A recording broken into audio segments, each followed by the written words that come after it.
Kathy, try us.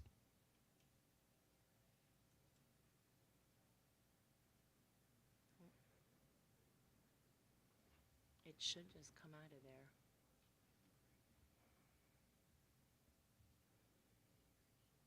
No, we can't hear you at all. Try it now. Nope.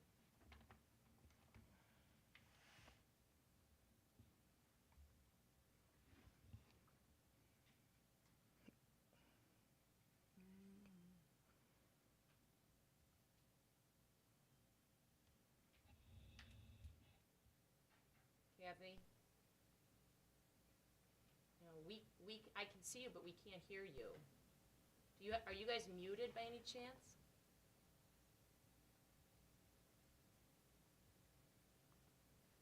Typing? See, she says she's typing. Nod your heads, can you hear us? You can hear us? I don't know why it's not, they said it would just work when you plugged it in.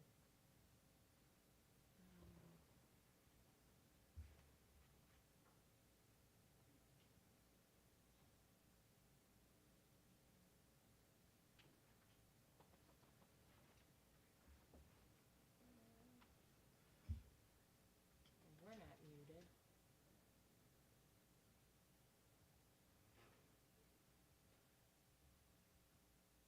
We're not muted. No idea.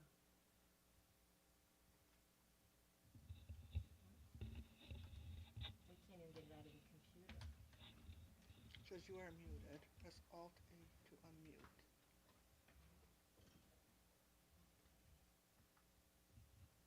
Can you hear us? Nope. Scott, is Miranda here? Does she know how to get Zoom working? She doesn't know how? She probably does, but she's not here. You want to call Joe and see if he... Said he won't be available. He's in a meeting at 4 o'clock. Computer audio. Let's try this. How does that, Kathy? Is anyone over to CNH that would help us? Maybe Steven? Is Steven there?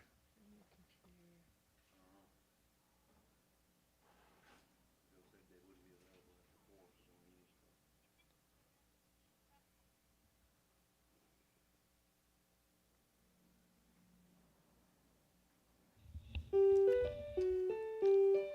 What's that? I think that's your thing. Oh. No, it's this thing testing. Oh. So that played, so why can't Hi, we hear Dylan. them? It's Darlene at the town of Shelby. How are you?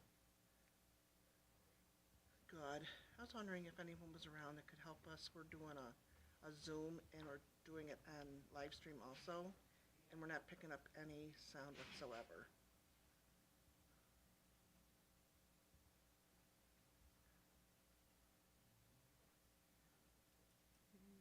Okay, thank you. Thanks, Pam. It's gotta be what we're picking as a setting, Thank right? you, Pam. Join audio. He's gonna get somebody, he said. They might be able to just link into us. Join the computer.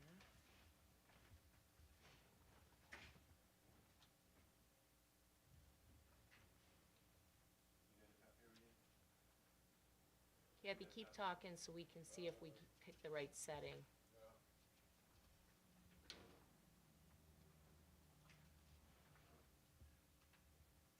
There we go. There, oh, we got it. There's another click. Now, good? Yes, it looks like it. We might have to Can you do hear me? this. Try again. Can you hear me? Can you guys hear anything? You can? We can hear. Good enough. We're there. Are you ready, Darren? I think it's been on taping. All right, good afternoon, everyone. I'd like to call a meeting to order. Recording in progress. If we could stand and recite the pledge.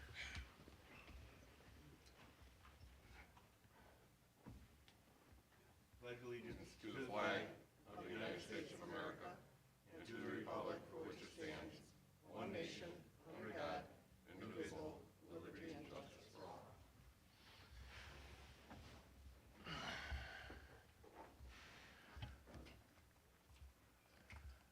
All right, Nicole, Scott, can we you hear can't us? see you.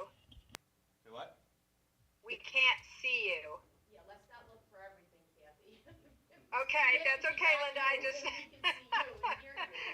That's okay, as long as everybody can hear. I just wanted to let you know that we cannot see you, so, you know.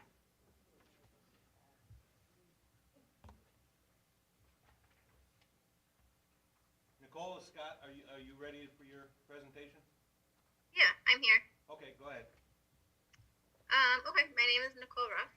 I'm a director at Drescher and Malecki. I guess today, we submitted a proposal and we answered all the questions, but today I can kind of just tell you a little bit about like our firm and some of the clients that I had referenced in that RFP. So we have about 35 employees here. As you notice in the RFP, our specialty is government clients. So that is our focus, and provided you with a current client listing. So you can see we have over 150 municipal clients, and we perform all types of services for them. So we're doing financial statement audits, single audits, which is the audits of federal awards, internal auditors, tax return preparation for our not-for-profit clients, Paris report assistance.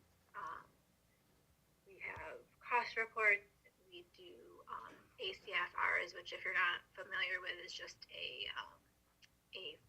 formal financial statement that actually goes to the GFOA, and someone else in some part of the country, another CPA, actually reviews those reports, and clients get awards for them to make sure that they're properly doing their financial reports. And then my role in the firm, I do about half and half. I'm about half audit and I'm half accounting services. So the clients that I listed in the RFP are my clients. So I can kind of just tell you a little bit about every single client that we have that we do accounting services for is going to be so different. Like what our clients require, every single one is just structured differently. So you'll notice our accounting services, hourly billings. Sometimes when we set things up, we'll do a not to exceed, but on a lot of these things, we would never give one set price because it's just going to vary as to when we get in and what we find and how long things take. But I think you can kind of gauge maybe how much things will cost when I give you an idea of these other clients and how big their budgets are and what we do for them. So the town of Wales, I think, is a really good similar client. Their budget is about $2.3 million. Essentially, for that client, we serve as the bookkeeping position. So they have a town clerk. Town clerk puts in the abstracts, but we're running all of the checks. We're inputting the payroll. EBC does payroll there, so we're inputting the journal entries for payroll. We're doing the bank reconciliations. We're maintaining the GL. Probably the two biggest things that are the most time consuming there is putting together their AFR at the end of the year and then doing their budget, working with a supervisor to do their budget for them. So September, February, probably the two busiest months, but on average, we do all of that with 12 hours. And they pay about $63,000 a year for those services. So essentially a full-time position that we're able to do in the 12 hours on average. The town of Boston, that one they have a $6.4 million budget, and that job really has evolved. They probably were in somewhat of a similar position that you guys were at one point in time. They had about 2 years where their accounting records basically just weren't maintained properly. So they had brought us in, and there was a lot. So they had everything from the bank recs not being done, the GL being wrong, but also payroll was they were in-house payroll, which I think it sounds like you guys have outsourced payroll, so you have that advantage of knowing the payroll's being done correctly. But payroll, there were retirement system records weren't correct. So it took a long time. It took about probably a year and a half, 2 years to actually like correct every single thing there that had been wrong for that period of time. But we were able to do that and get them moving forward. And then that one actually turned out, my staff person that I had working on that job, she actually transitioned and became their bookkeeper. So she became an employee there.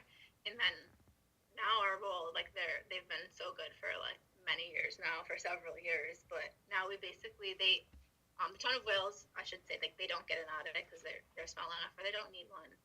The town of Boston, same, they don't need an audit. But we basically have prepped them so that if there's a point in time where they do need an audit because they're getting grant money or something, they're prepared for that. So we do this sort of like this continuous audit now where we go in, we look after the bookkeeper and the supervisor have done their bank recs. We go in and kind of audit the bank rec, audit the journal entries, audit the vouchers, helping them implement new governmental accounting standards pronounced, and just educating them on like certain things, helping them with best practices. So we spend about 8 hours a month there, and they pay about $12,000. The town of Worcester Park, this is kind of on the opposite end of the spectrum, like where they're about a $33 million budget. So we spend about 3 days a week there. They have their own payroll clerk, they have their own AP clerk.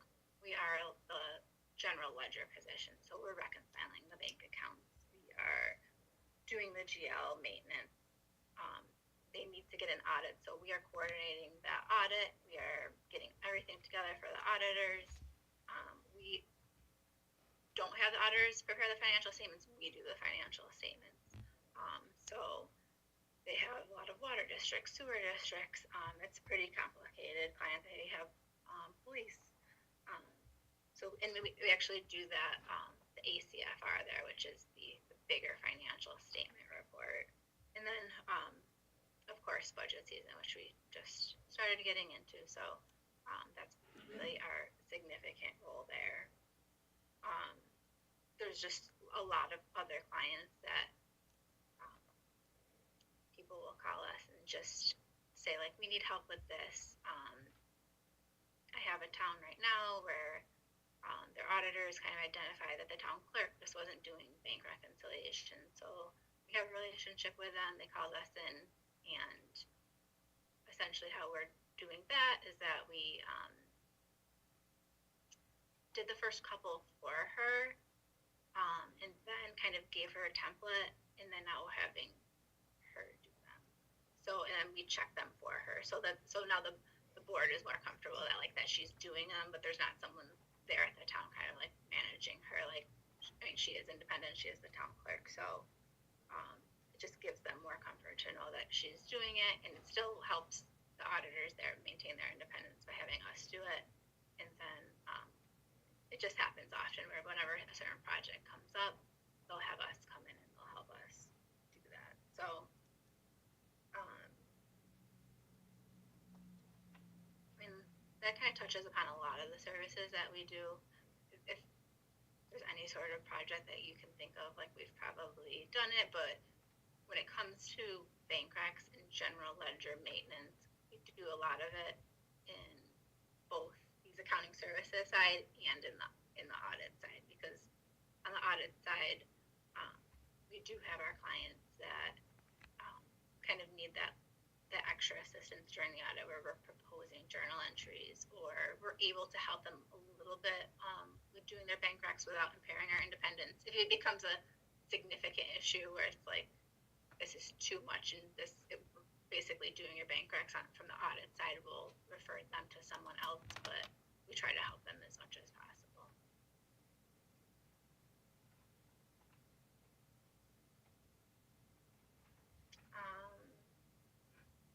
So I guess that was, I mean, like, one of your questions was like how like we would proceed with it, and I really feel like that's something that's up to you guys. As far as I know that you have a bookkeeper that works there, you have the ability to, not have us, like whoever you have doing it, doing all of it, if you're utilizing your bookkeeper, like, so, I guess, like, ideally, you would be able to have someone come in, maybe do a couple of months, and then teach the bookkeeper how to do it, and then kind of work with the bookkeeper to keep that moving forward,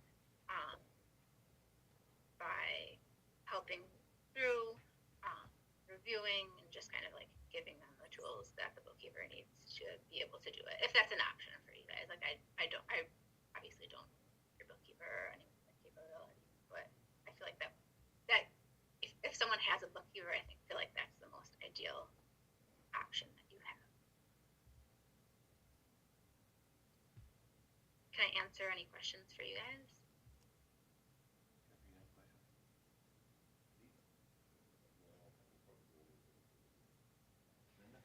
Nicole, Yes. what's your experience with Williamson Law? We have a few clients that use Williamson Law, so I do know Williamson Law. I kind of know how to, like, the reading the reports. I know its capabilities. I know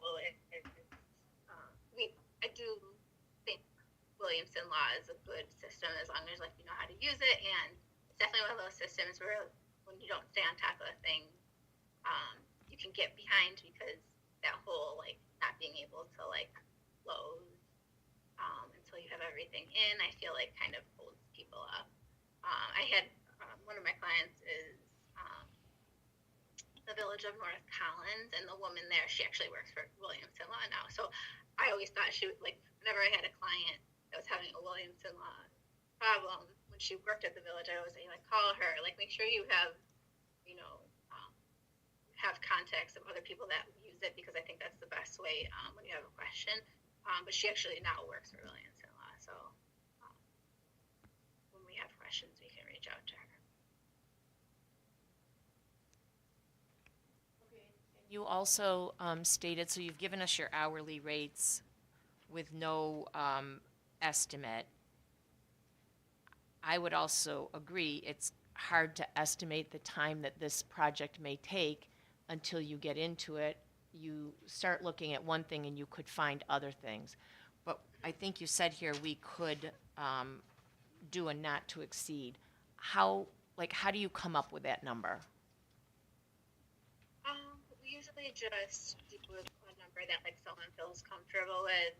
I think, like, once we get in, we've been in there a couple of weeks. Like, say we've done 1 month, we would kind of have a good estimate at that point of how long it's going to estimate the next few months. So, I guess, like, if I were to put a number on this, like, I'd probably say, like, starting off with, like, 10,000, like, and see, like, what happens there. Thank you. We usually, like, pretty early on can, like, have those conversations of, like, this is what we've gotten done in 40 hours, so we can kind of extrapolate that and see, like, where it will get you. Would you It depends too with, you know, how much you want to utilize your own internal staff as well. Like, I do think that would benefit you in keeping hours down. Yeah, would you contact a controller and get a, assessment of what we would be doing? I mean, before, that would kind of give you a avenue of how much it's going to take to get this fixed, wouldn't it? Or Not really. It kind of depends on, I know, like, you guys want to start off at December 22. I think the easy part is just you want to true up your audit with Williamson Law. That's easy, like, to just do those journal entries. They can tell me, you know, how off your bank statements are from your GL, but, like, I don't know how many entries have been put into, like, to do that, or I don't know how many balance sheet items are off, how many revenue accounts are off. I've seen so many different things, and everything's just so different. So I think that they could tell me what the problem is, but they wouldn't be able to say how long it would be able to correct it. Okay, so I'm sorry, I have one other question. So we have different levels here. Can you give us a rough idea of, like, partner and senior manager? Uh, How much, if Most of at all, your, do they need to be involved? most of your work would be done by, the supervising staff and Okay. staff. I as a partner would just be overseeing my hours are usually really limited. Um, I would probably say for every 8 hours, like a staff or a supervising staff has, I would have an hour, maybe half hour to an hour, more in the beginning, and then less later on. But all of our staff and our supervising staff are really good. So the majority of it would It's not be like, something that it's something that they've already like done before, so they don't need a ton of supervision. But I would be like reviewing everything and and just guiding how the projects go. so the majority of it would be like probably like $150 range an hour. Yeah, 100 or 150.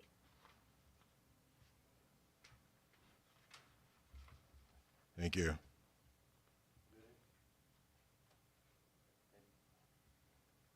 Mm-hmm. All right. Thank you, Nicole. Thank you very much. You have a good, I have a couple questions. okay, Kathy. So the work that you did for the town of Boston, you said that, you know, they had a situation where their accounting records weren't maintained properly, had some problems with bookkeeping and also payroll. Do you know if that came out of a comptroller's review of the town, or did they just figure that out on their own? If you know. It did not. They had someone leave. They had someone in there that wasn't doing the work correctly, and then I think everything just, when people aren't getting paid correctly or things are getting reported to the state wrong, it comes out pretty easily. But the state actually never went in there. Okay. So they did have reports with the state that needed to be corrected. Yeah, like their retirement had all been sent incorrectly to the state. Even their taxes had all been filed incorrectly, payroll taxes, things like that. And then you mentioned a couple times, and I'm pretty sure I heard you say this. I just wanted to clarify. So for those towns where you do their bookkeeping, you don't also do their audits, right? You just sort of help with the getting everything set up for whoever's coming in to do an audit to the extent that the town is big enough that they require an audit. So we would help provide the information to the auditors and help and prepare the financial statements. That Okay. the auditors would audit. Okay, and then with respect to Williamson Law, I think you noted that it's a difficult software to close things out. So essentially, what I think we've come to understand is that once things are closed, you can't go back in and correct them. Yes. Okay. Yeah. So I guess where I find the most difficulty is that people will hold stuff open because they're not able to close that month yet because they don't have something reconciled, and then it's like 6 months later you can still process obviously all your payments, but you haven't recorded any general journal entries or you haven't input any cash receipts. So I see the one end more so where people are holding things open and then not closing and then get really far behind. I do have a client where you probably, if you have closed everything, what we do is so I have a client that we audit and they want to close it so that they don't fall behind. Essentially, when we propose then our audit proposed entries, they don't record them in the correct year. They recorded them at the beginning of the next year directly to fund balance, which it's just a choice that they make. So their year will never essentially true up to what the audited financial statements say, but it keeps them moving, and they just know that. you see the proposed audit journal entries. But that is the sum. So if you've already closed all of those months, I mean, I guess I've never actually like asked Williamson if you can go back and reopen. I don't know if that's a possibility or not, but I know that we have not been able to do that with clients that we have. Okay. All right. That's all I have. Thank you. Nicole, I'm sorry, one other question. So Yeah. when you say that about closing, if you keep up on things and you're processing and reconciling timely, you should be able to close each month and move on to the next month. Correct. It's only if you don't. So it is the way the system works, and each accounting system has its own quirky way of what it, how it does something. Williamson just says you need to have all your work done in the month, and then you close it and you move to the next. Do you know if you can make a prior period adjustment, like if the books are closed, does that allow like an audit entry in the prior year? Like, So I've been told no, okay, but sometimes I know Williamson will go in and make entries themselves. Like they might have the capabilities to do it on their Okay. end. Like I don't know if they can or can't, but from the user's end, any prior period adjustments are made in the subsequent year if they've already closed. okay, thank you.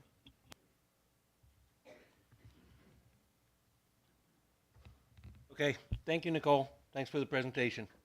Thank you very much. Thanks, Nicole.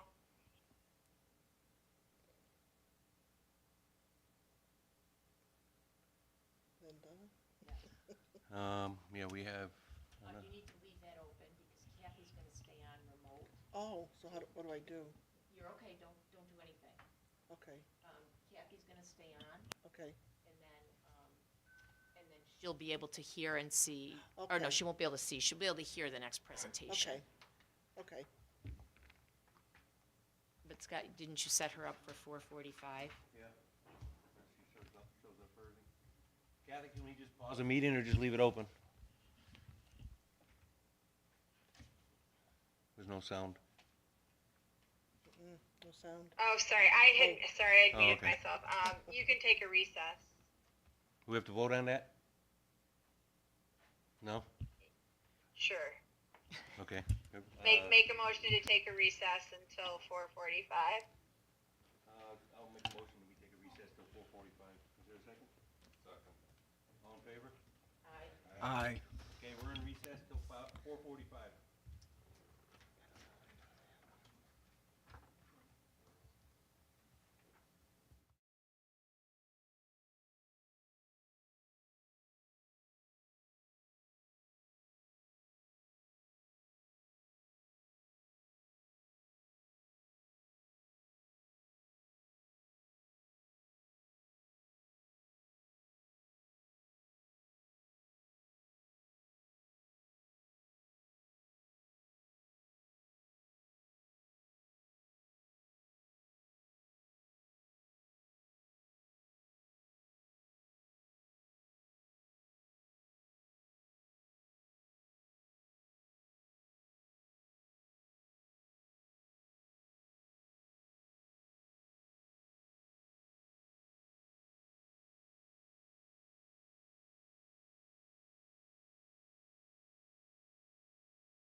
agree. Yeah.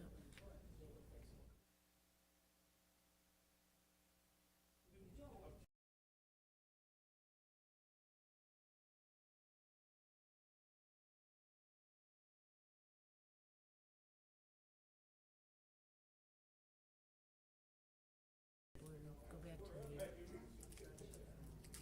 it was working, the camera was on.